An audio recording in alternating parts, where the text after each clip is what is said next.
Oke, thank you semuanya udah datang. Kita akan mulai hari ini chapter 2 tentang bagaimana chapter 2 dari intermittent fasting. Kalau ada yang belum nonton chapter pertama nanti kita ada di YouTube, bisa dicek juga atau bisa nanti di-share. Sebelum kita mulai, kita mau memperkenalkan diri dulu.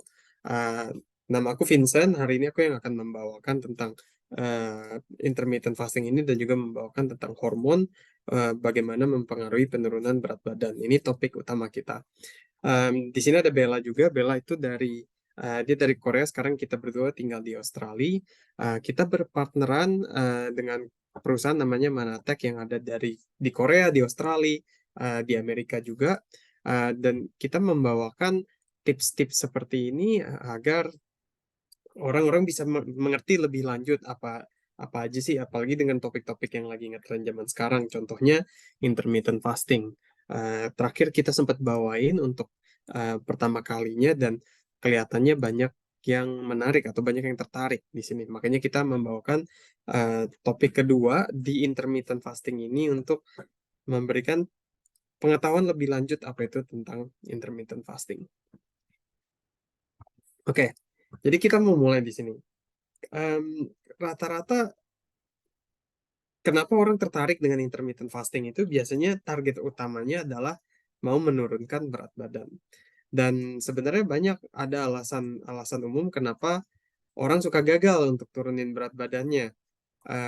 Tapi kalau kita kita tarik kesimpulan, biasanya itu akibatnya adalah dua.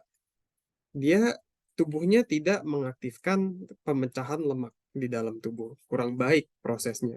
Dan juga metabolisme itu menurun kalau misalnya diet atau rendah kalori dan lain-lain, dan tubuh kita gagal memulihkan metabolismenya kembali. Kalau kenapa berhasil menurunkan berat badan, justru kebalikannya, pemecahan lemak tubuhnya semakin lancar, pemulihan dari penurunan metabolisme itu juga semakin banyak. Dan kenapa seperti ini? Nah, pemecahan lemak tubuh itu kenapa sering gagal atau berhasil? Sebenarnya pengaruhnya itu dari hormon. Di tubuh kita, kalau yang banyak kurang tahu, hormon hormon di tubuh kita itu ada sekitar 30.000 lebih. Dan juga metabolisme ini terdapat dari hormon juga datangnya, keberhasilannya atau enggak. Hormon yang bertanggung jawab untuk memecahkan lemak tubuh itu dari insulin.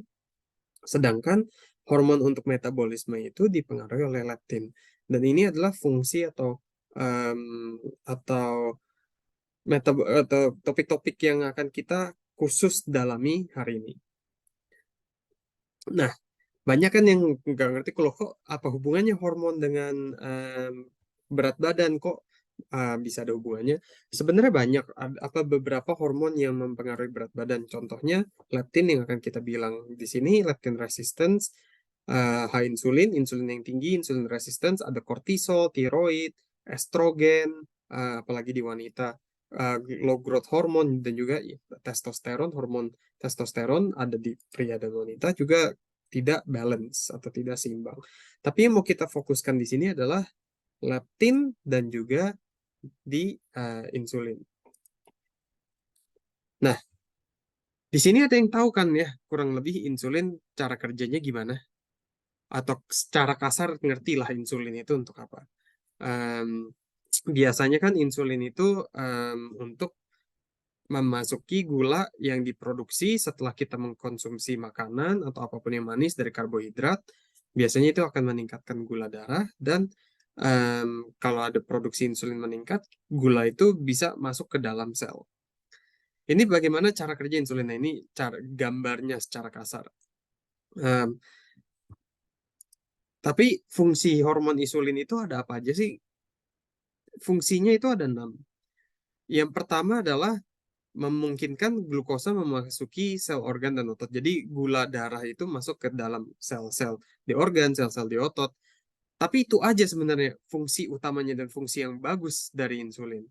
Um, Sedangkan yang lain-lain, kalau glukosa atau gula darah yang tidak bisa diolah atau tidak bisa masuk ke dalam sel organ dan otot, itu akan diubah menjadi lemak di hati. Makanya kalau ada orang yang healthy yang kena penyakit fatty liver atau hati yang berlemak, itu juga ada dua jenis fatty liver. Ada yang karena kebanyakan lemak, ada yang karena dari alkohol contohnya.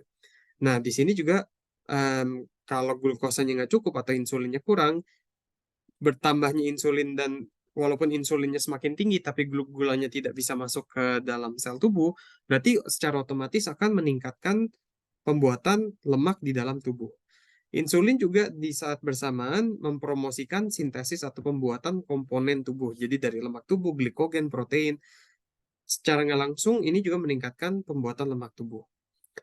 Menghambat atau menahan pemecahan komponen di tubuh karena kalau insulin bertambah secara otomatis lemak akan ada lagi kalau nggak cukup gulanya itu kan makin banyak. Nah, di saat bersamaan ini berarti menghambat pemecahan dari lemak di dalam tubuh. Lemak dalam makanan akan mengganggu proses penggunaan insulin sebagai energi. Balik lagi, menghambat pemecahan lemak tubuh. Dan juga menghambat konversi energi yang diperoleh dari asam lemak menjadi keton. Ini juga menghambat pemecahan lemak tubuh kita. Jadi intinya fungsi insulin itu apa sih? Fungsi insulin itu tentu sangat-sangat dibutuhkan untuk memungkinkan glukosa masuk ke sel organ dan sel otot. Tapi kebanyakan hal lainnya itu adalah dari peningkatan pembuatan lemak dan juga menghambat pemecahan lemak di dalam tubuh.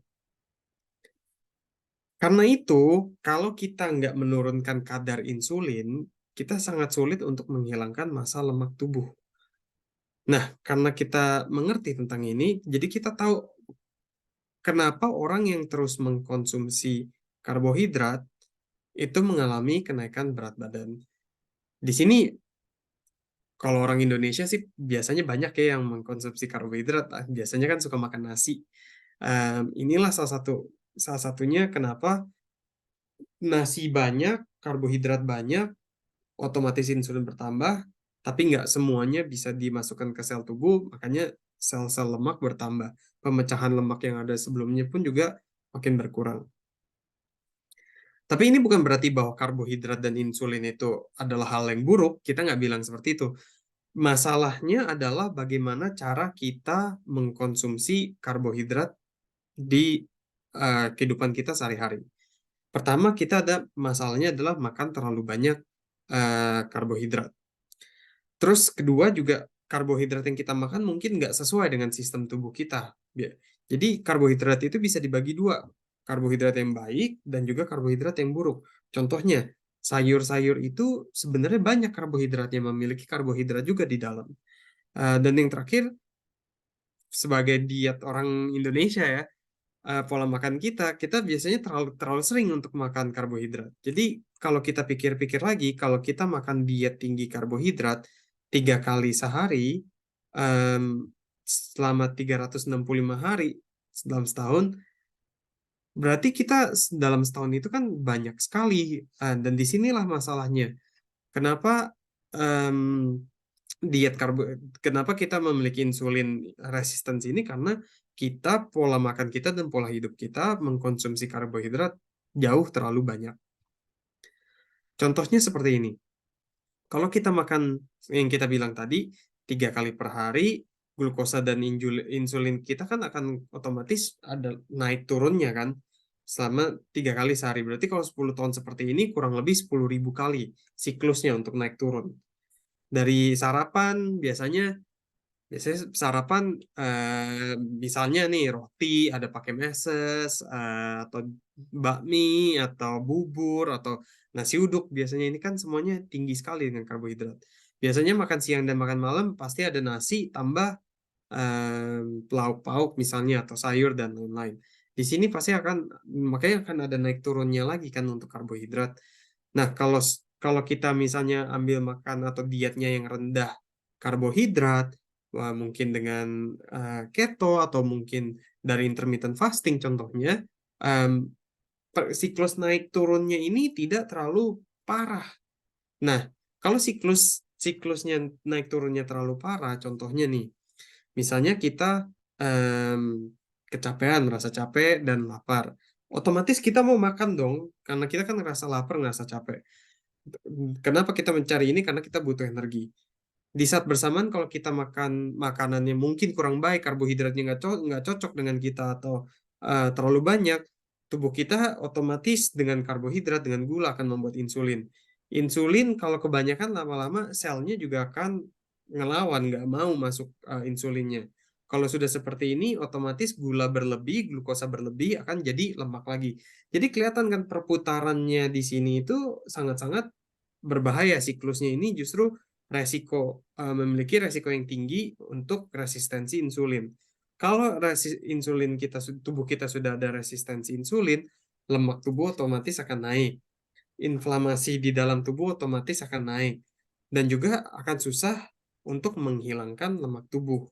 Karena apapun yang kita makan walaupun nggak banyak, em, karena tubuh kita sudah mulai resistensi dengan insulin, gula kita makan sedikit aja itu langsung akan em, akan menambah atau berubah menjadi lemak dan di sini berbahaya seperti itu.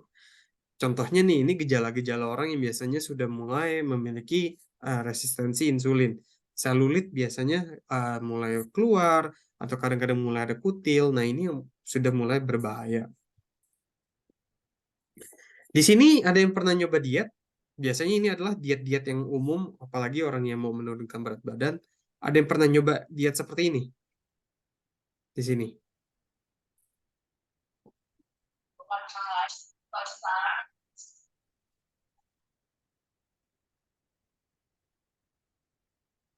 Ada yang mau bilang tadi, ada yang kayaknya ada yang mau ngomong tadi. Ada ya, oke. Biasanya sih ini diet-diet yang umum atau diet yang paling sering orang mau turunin berat badan. Biasanya mereka otomatis langsung makannya yang sehat sekali, carinya salad doang misalnya. Atau kalau yang biasa nge-gym mungkin tuh makannya yang kayak protein, diet dada ayam biasanya, hanya makan dada ayam. Atau yang rendah kalori, ada yang rendah karbo. Dan juga yang lagi ngetren zaman sekarang adalah intermittent fasting. Yang mau kita bilang dari kunci dari semua diet yang umum ini adalah mengurangi sekresi dari insulin tersebut. Jadi bukan tentang kontrol kalori, tapi tentang bagaimana insulin kita berhubungan di dalam tubuh. Dan bagaimana agar tubuh kita itu tidak memiliki resistensi insulin secara lebih.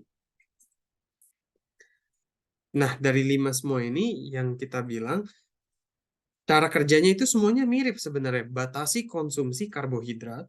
Di saat bersamaan kalau kita sudah membatasi konsumsi karbohidrat, insulin secara otomatis akan menurun. Dan kalau insulinnya menurun, berarti resistensinya itu mungkin nilainya pas agar gula darah yang masuk secara bersamaan. Tubuh kita kan ini pintar. Tubuh kita itu bisa beradaptasi dengan banyak hal. Jadi kalau level insulinnya secara otomatis menurun dan tubuh kita akan terbiasa seperti itu, insulin akan bekerja lebih keras, gula yang misalnya karbohidrat atau dan gula darah kita menurun, masuk ke dalam bisa masuk ke dalam sel tubuh kita, otomatis lemak tubuh kita nggak akan keluar banyak. Dan di saat bersamaan, lemak tubuh yang berlebihan akan lebih gampang untuk dihancurkan. Karena lemak tubuhnya itu kita gunakan untuk dibakar, untuk menjadi energi, secara otomatis masa lemak tubuh kita atau lemak tubuh kita akan menjadi berkurang. Jadi bisa dijelaskan juga dari hormon, bagaimana diet itu berpengaruh ke dalam hormon, dan ini baru satu insulin yang kita fokuskan kan, dan hubungan dari hormon itu ke lemak tubuh kita. Ada yang suka olahraga pagi-pagi. Ini sih kayaknya jarang ya orang Indonesia. Cuman pas kadang-kadang bisa aja siapa tahu ada yang suka kardio, mungkin jogging pagi-pagi, lompat tali atau senam pagi biasanya. Ada nggak di sini yang suka latihan atau olahraga pagi-pagi? Jarang ya. Mungkin weekend kali kalau lagi car free day biasanya di Jakarta. Nah, yang mau kita bilang, kalau misalnya mau menjadikan ini sebagai salah satu rutinitas, mengapa latihan kardio di pagi hari dengan perut kosong itu sebenarnya lebih efektif menghilangkan lemak?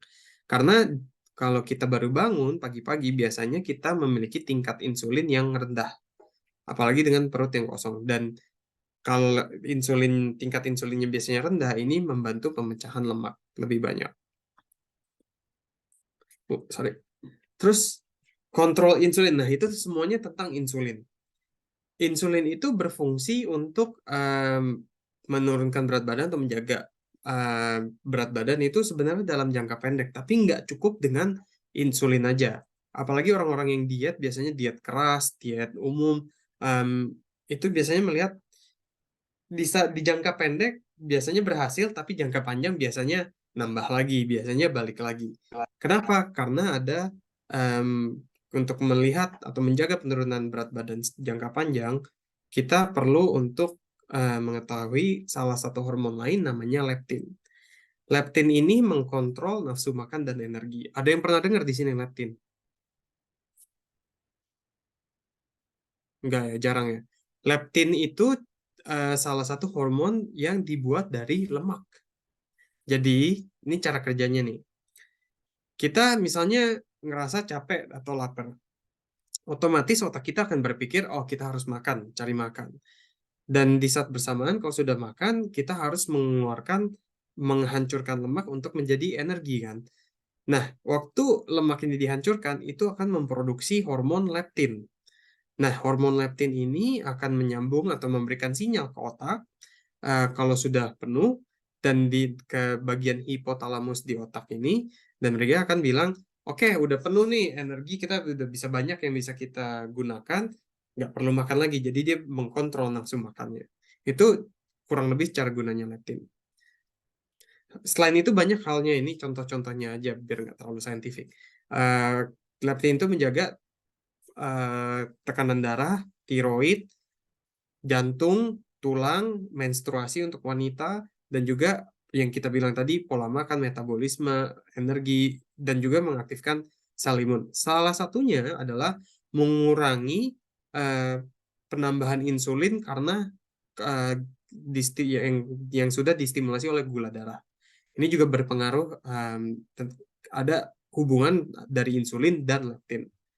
Jadi, leptin ini biasanya orang-orang yang biasanya diet ekstrim contohnya, atau mungkin dulu udah pernah nyoba menurunkan berat badan tapi biasanya nggak berhasil, itu karena sebenarnya ada beberapa cara menurunkan berat badan yang salah.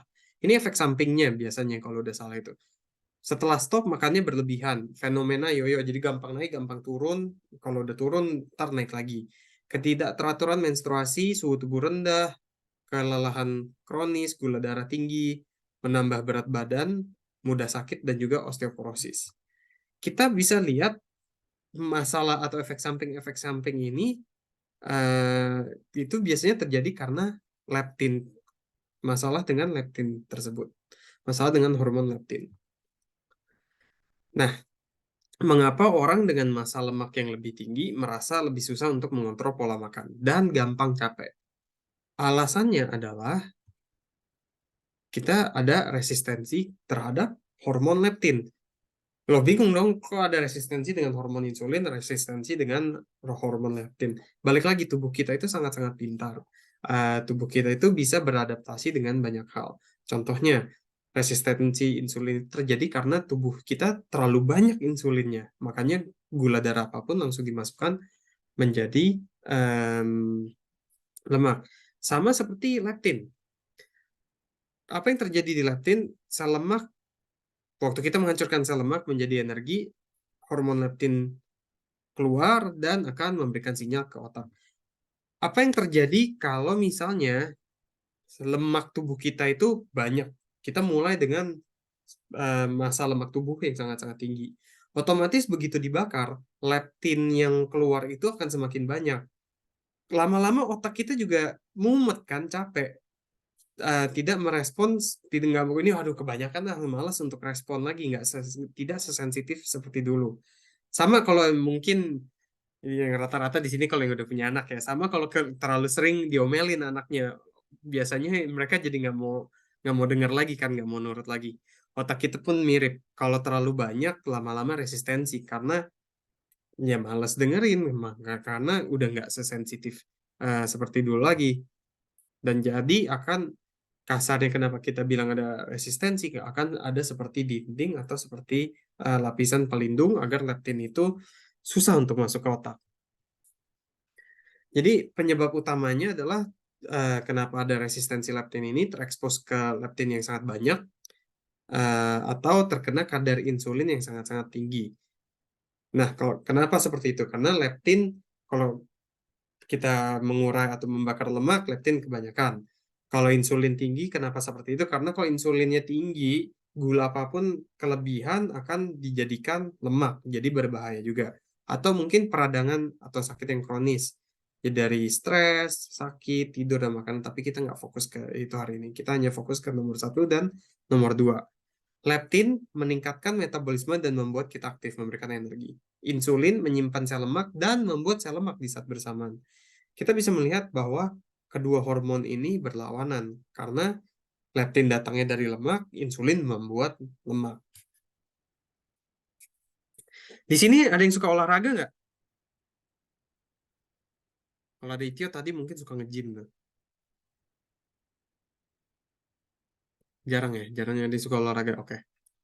Di sini para, ada paradigma tradisional dalam menurunkan berat badan. Jadi banyak orang selalu bilang yang secara umum em, obesitas itu atau menurunkan berat badan itu bisa dari menurunkan atau bisa menurunkan berat badan, menurunkan lemak itu dari olahraga yang sangat-sangat aktif, sangat-sangat tinggi. Aku mau bilang dulu ya, obesitas ini adalah suatu kondisi dalam tubuh yang memiliki kelebihan jaringan lemaknya kebanyakan. Kalau kita mau nambah berat badan, kita harus makan banyak dan jangan olahraga. Belum tentu. Mau menurunkan berat badan, kita makan lebih sedikit dan berolahraga lebih banyak. Banyak orang yang berpikir seperti ini. Setelah kita mengerti tentang insulin dan leptin, apakah masih berpikir seperti ini? Banyak orang yang jawab bilang iya. Kenapa seperti itu? Em, karena ya mungkin karena ini adalah paradigmanya, banyak orang yang berpikir seperti itu dan ini salah satu yang umum kan. Padahal belum tentu. Secara ada penelitian ini tentang orang suku Hadza, suku tradisional yang masih hunter-gatherer. Jadi masih berburu, masih bertanam dan mencari berry-berry atau buah-buahan yang jauh di pohon secara alami di Tanzania, di Afrika, melawan orang Amerika yang tidak banyak bergerak. Sebenarnya kita membakar jumlah kalorinya itu yang sama. Orang suku Hadza yang rata-rata berjalan kaki sekitar 6,5 sampai 11 km itu membakar kurang lebih 2.650 kalori. Sedangkan orang Amerika yang kerja di kantoran, duduk di depan komputer tapi kerja fokus lama, itu justru membakar kalorinya lebih banyak. Kenapa seperti ini? Karena yang lebih banyak ini otak kita itu kalau kita menggunakan otak dan fokus lebih itu justru menggunakan kalori jauh lebih banyak dan jauh lebih lebih sering. Contohnya kalau nggak percaya, coba deh lihat atlet catur profesional. Jarang atlet-atlet catur itu yang obesitas. Kenapa? Karena kalau mereka lagi turnamen atau lagi tanding, penggunaan otak itu sangat-sangat tinggi. Jadi secara bersamaan membakar kalori itu sangat-sangat tinggi juga. Nah, yang mau kita bilang di sini adalah kalau kita mau menurunkan berat badan atau ada pertambahan berat badan dan lain-lain, masalahnya itu bukan pada kalori. Ini ada satu buku namanya Diet Science dari Chuck Gun, dia salah satu peneliti tentang em, nutrisi dari Korea. Dia menuliskan buku ini untuk menjelaskan banyak hal tentang intermittent fasting, tentang penurunan berat badan, tentang diet, tentang hormon, dan ini kita dapat dari dia. Pertambahan berat badan atau obesitas itu menurut Chagrin ini disebabkan oleh dua hal. Kelainan pada sistem metabolisme tubuh kita, yaitu dari hormon, dan di saat bersamaan memiliki akumulasi lemak tubuh berlebih. Dan Menurut dia bagaimana cara memulai menurunkan berat badan? Yang pertama adalah memperbaiki sistem metabolisme tubuh kita, contohnya hormon, hilangkan resistensi insulin dan leptin. Ubah metabolisme kita itu harus sedikit demi sedikit, secara bertahap. Jangan ekstrim. Banyak orang yang tiba-tiba langsung ekstrim. Yang paling penting itu adalah konsistensi dan juga terus-menerus menimbang berat badan. Kita lihat progresnya secara perlahan-lahan. Dan yang paling penting, harus ada waktu istirahat dari dalam program penurunan berat badan ini. Biar tubuh kita tahu bahwa kita tidak dalam emergensi, tubuh kita itu nggak dalam rasa kondisi yang sangat-sangat berbahaya. Ini sangat-sangat penting untuk kelangsungan atau keberhasilan program penurunan berat badan atau program diet. Banyak orang yang selalu langsung ekstrim biasanya. Nah, ini yang dan lama. Nah, biasanya itu kurang tahan lama ya. Jadi, untuk memperbaiki intinya untuk memperbaiki sistem metabolisme, kita mau memperbaiki resistensi leptin. Di saat bersamaan, caranya gimana? Caranya adalah mengurangi sel lemak. Gimana cara mengurangi sel lemak? Kita harus mengurangi tingkat insulin. Caranya gimana? Dari salah satu yang kita bilang adalah intermittent fasting. Kita bisa melihat intermittent fasting ini salah satu lagi ngetren. Kedua, memang sebenarnya sangat-sangat bagus intermittent fasting ini. Kenapa? Daripada cuman cari yang mengurangi karbo, mengurangi makanan karbohidrat. Sebenarnya intermittent fasting ini ada salah satu kegunaan khusus yang terjadi dari intermittent fasting. Ada yang pernah dengar di sini intermittent fasting apa? Atau ada yang pernah nyoba?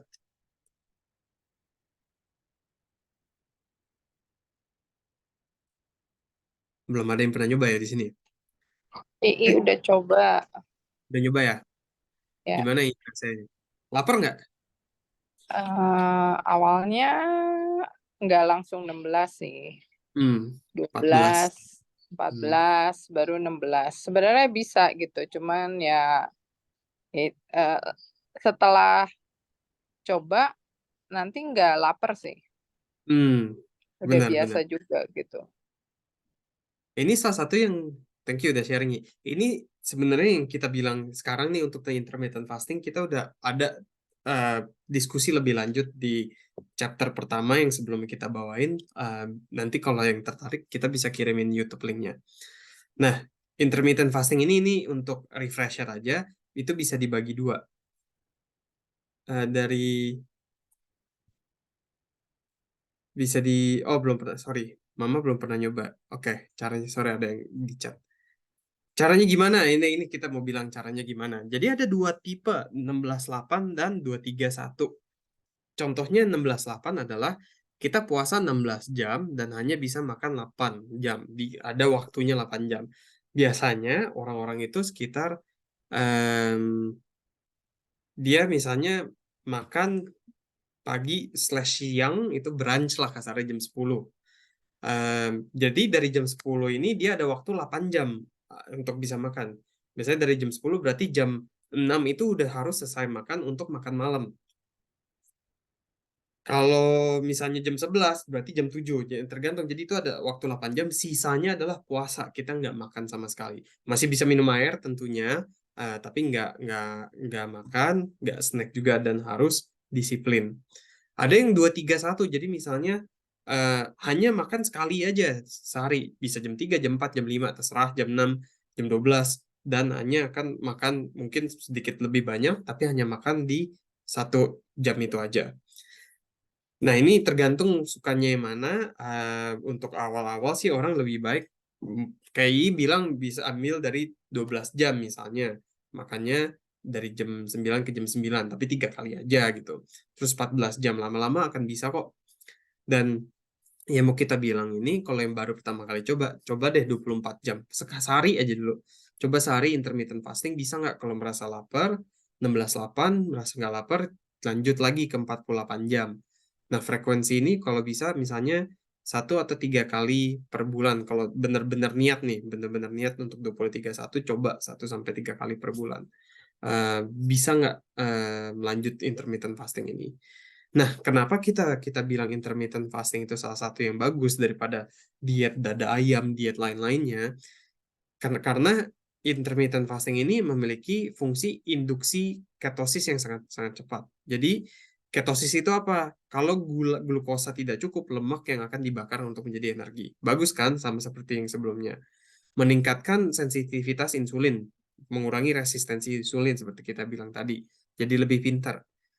Pengurangan jaringan lemak, memperpanjang umur karena perubahan ekspresi dari gen tubuh kita.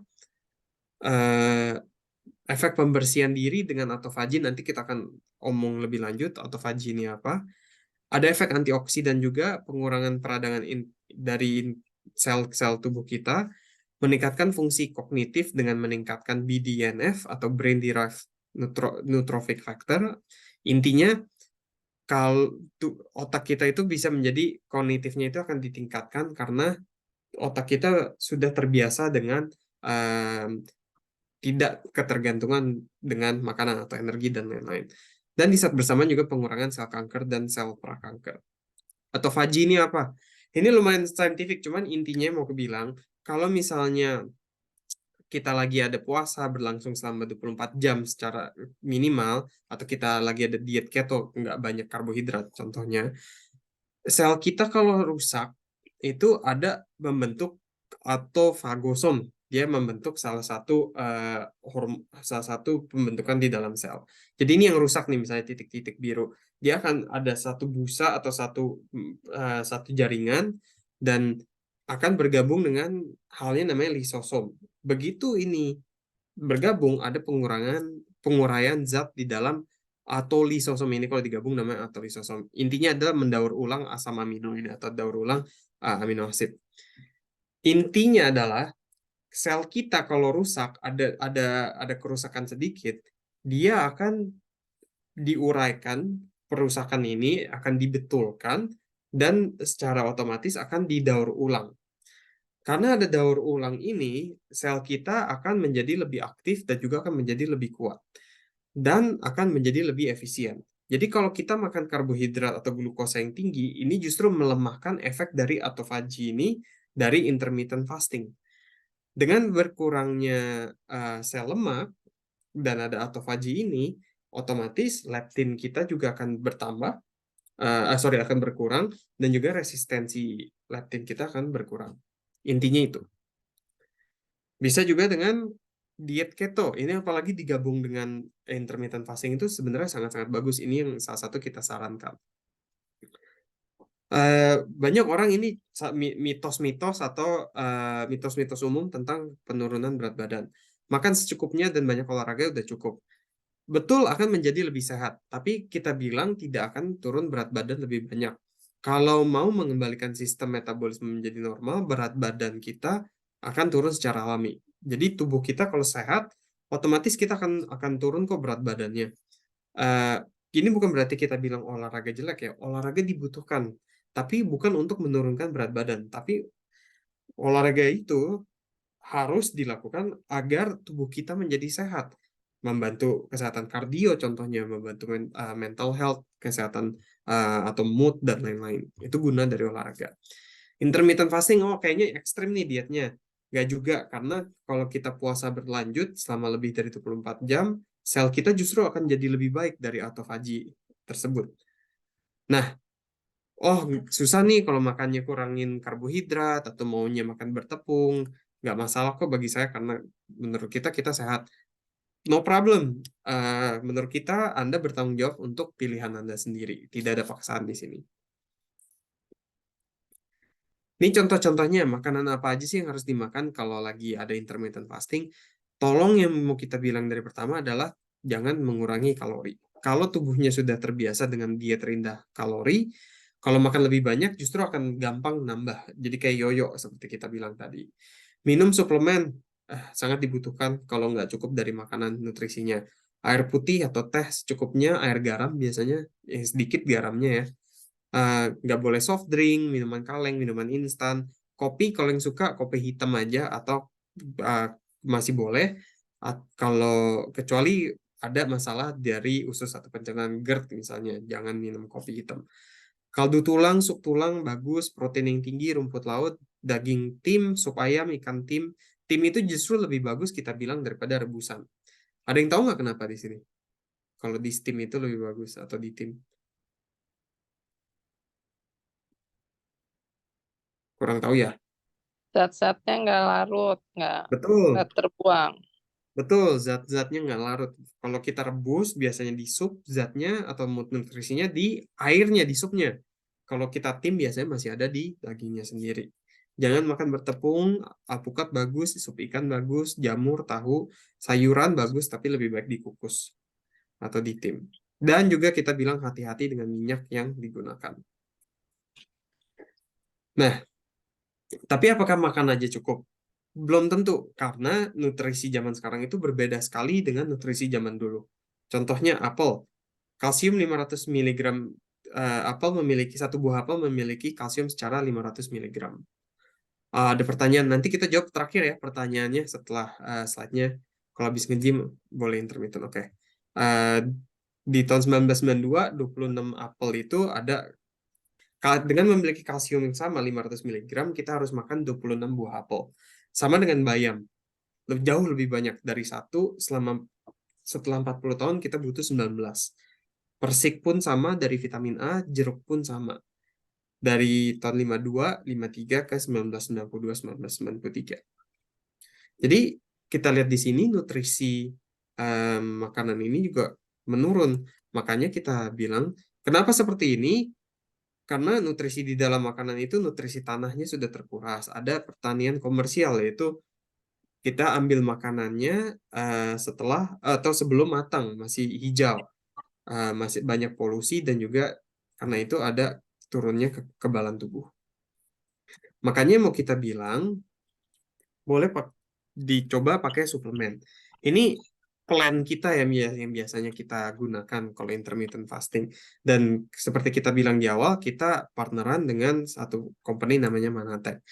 Ini biasanya produk-produk yang suplemen-suplemen yang kita uh, sarankan atau kita share biasanya agar memiliki um, nutrisi yang cukup, nggak hanya berdasarkan atau ketergantungan dari makanan.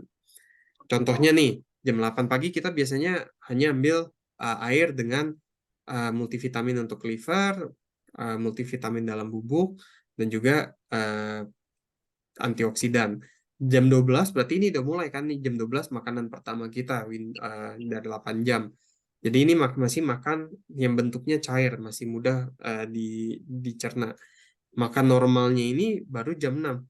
Jadi ini sebenarnya bisa dibilang antara 16.8 sampai 23.1, dan ini kita ngambil hanya sekitar 6-7 jam. Di saat terakhir juga masih minum air. Nah, kita kalau kita lihat di sini, konsumsi air kita itu masih setara dengan air tambahan kalau kita lagi intermittent fasting dengan ada vitamin mineral dan juga antioksidan. Nah, untuk shake yang kita makan di makan siang ini kita gunakan itu justru Ya, bye. kayak kayak akan nutrisi, Iya, dari pagi. kayak akan vitamin dan mineral, dan juga protein yang dibutuhkan tubuh sehari-hari. Nah, ini yang em, pola makan kita dan yang kita coba. Ada penjelasan lebih lanjut. TruPure ini adalah dari 100% bahan alami, dia multivitamin untuk hati agar membantu pembersihan dan pengurangan racun. Yang seperti kita bilang tadi, kalau ada resistensi insulin, hubungannya nanti bisa meningkatkan lemak dan berbahaya untuk liver kita kan. Dan ini juga membantu dari antioksidan. Bahan-bahannya itu dari jeruk, lemon, milk thistle atau silimarin, yaitu antioksidan yang kuat. Kunyit, orang Indonesia suka makan kunyit, apalagi di soto, membantu produksi empedu yang menurunkan kolesterol, berry-berryan, raspberry untuk oksigen, jeruk lemon, dan tentunya glycans dari aloe vera, lidah buaya. Nutriferous adalah multivitamin yang bentuknya bubuk. Kenapa bubuk? Karena lebih mudah dicerna daripada makanan asli. Dia melindungi organ dari radikal bebas, membantu banyak multivitamin dan mineral dari fitosterol, serat, dan semuanya dari tanaman asli. Membantu membakar sel lemak, meningkatkan kesehatan dan vitalitas tubuh, antioksidan, kulit, otak, organ, dan lain-lain, dari payudara, dari kardiovaskular, dan juga dari tingkat energi yang dibutuhkan, apalagi lagi intermittent fasting. Superfood adalah bubuk dari buah-buahan dan sayur-sayuran, ekstraknya dari sirsak dan juga dari stroberi, kaya akan betain, dan juga membantu energi, membantu pemulihan tubuh, meningkatkan kortisol, melawan radikal bebas dari vitamin C. Osolin biasanya protein, ini whey protein yang sangat-sangat khusus, sudah dihilangkan dari susu, jadi bahkan orang yang laktos intoleran pun nggak masalah, membantu jaringan tubuh, menurunkan tekanan darah, memicu hormon CCK, yaitu salah satu hormon leptin, mengontrol nafsu makan, dan juga mengontrol dari tiroid. Resepnya ada beberapa resep, kalau ada yang tertarik kabarin kita bisa sharing dari protein ini dengan hal-hal lainnya. Dan yang terakhir adalah Truprenish. Ini meal replacement, salah satu komponen inti. Dia ada vitamin, mineral, probiotik, ada 20 gram protein, dan juga sumber serat yang bagus. Karena di dalamnya ada 3 buah apel, setara dengan 3 buah apel. Mirip dengan Hoto lah kurang lebih. Nggak ada rasa pembuatan, ada flaxseed-nya, glycans, vitamin dan mineral, tidak ada GMO, gluten free, dairy free, dan lain-lain. Ini menurut kita adalah makanan yang sempurna karena mengurangi rasa lapar, meningkatkan rasa kenyang, menurunkan berat badan, membantu pencernaan, otomatis membuat kita terlihat merasa lebih baik, dan juga dietnya nggak terlalu, mungkin intermittent fastingnya nggak terlalu kelaparan. Ini salah satu contoh-contohnya. Ini yang di Korea yang melakukan intermittent fasting. Kelihatan perubahan tubuhnya di sini. Ada juga kita bantuin teman kita di Peter di Melbourne. Kita lihat dalam sebulan, walaupun berat badannya nggak turun, mungkin lumayan banyak ya, 6 kilo selama sebulan, tapi yang lebih banyak ini turun 11,5 cm untuk lingkar pinggangnya. Juga ada, kita bantu orang-orang juga di Tio di Indonesia 2 minggu dari sebelum dan sesudah. Bahkan Bella dan aku pun juga nyobain selama kurang lebih 3 minggu pakai intermittent fasting ini. Aku turun kurang sekitar 7 cm dalam lingkar pinggang. Bella juga turun kurang lebih 4 cm. Perbedaan 4 cm untuk wanita itu, untuk perempuan itu kan sangat-sangat susah, gitu, sangat-sangat jauh. Nah, ini kuis nih, kalau ada yang tertarik dengan kuis. Untuk mengatasi resistensi insulin dan leptin itu, memasak makanan sehat itu penting. Dari semua hal ini, kurang lebih 4 hal yang paling berbahaya untuk merusak sistem metabolisme itu apa aja? Kira-kira ada yang tahu nggak? Gorengan, Gorengan, betul. Terus? gula, Gula, tepung, betul. Tepung. alkohol kali ya. Gula, tepung, minyak buruk justru lebih berbahaya dari alkohol. Karena minyak buruk itu langsung masuk ke jantung. Jadi kalau minyaknya kurang baik, bahayanya banyak. Dan gorengan tentunya. Terakhir, thank you semuanya udah datang. Ini selesai sampai ini. Terakhir kita mau promosi, kita udah buat Instagram. Kalau ada yang punya Instagram, please follow ID-nya manatek.id. Di sini kita akan sharing banyak tentang rutinitas stress free, tentang gemuk, tentang pola hidup, dan bagaimana agar kita merasa sehat.